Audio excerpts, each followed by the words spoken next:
Of! Bular odam bo'lmaydi. Hayvonlar. Kim? Sen yangi ustozmisan? Aha. Omadingni bersin. Hurmat. Bo'pti, charchaman, ketdim. Voy, qaqqa? Ishga. O'qishchi? O'qish meni va oilamni boqmaydi. Kim yana shu fikrda? Qancha topasan? 15 ming kuniga. Qolganlarchi? Men 20 ming topaman. Kompyuterxonada ishlayman.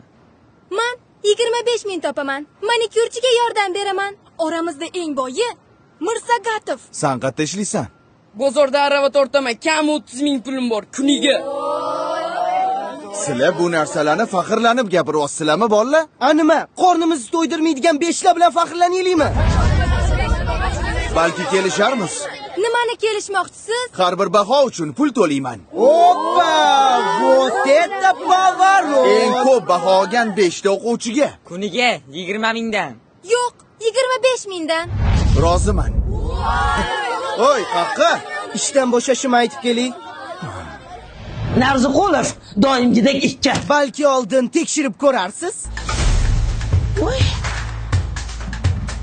Bo'lar ekan o'qisa.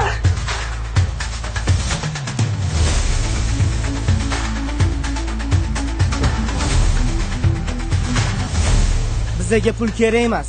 Biz o'qishni tanlaymiz.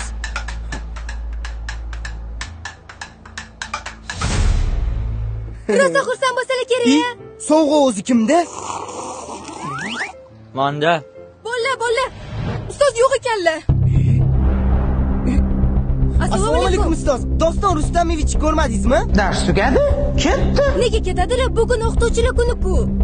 Men qayerdan bilaman? Nima men uni qorovulimanmi? Ishga ketgandir. Yana qayerdadir ishlaydilarmi? Navoiyxonadami? Boshimni qotirmalaring.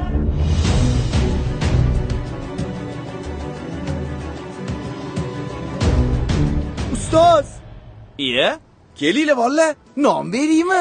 O'zingizni pulingiz yo'q ekan-ku. Nimaga bizga pul bermoqchi bo'ldingiz? o'zingizni bolalaringiz bo'lib turib, nimaga begona bolalarni o'yladingiz? Shunaqa qiyin ekan. Nima qilasiz bu kasbni tanlab? Ustozlik kasb emas, bolalarim. Ustozlik bu hayot yo'li. Siz endi ishga chiqa olmaysiz. Sizni boshqa joyda kutishyapti. Qayerda? Umrada.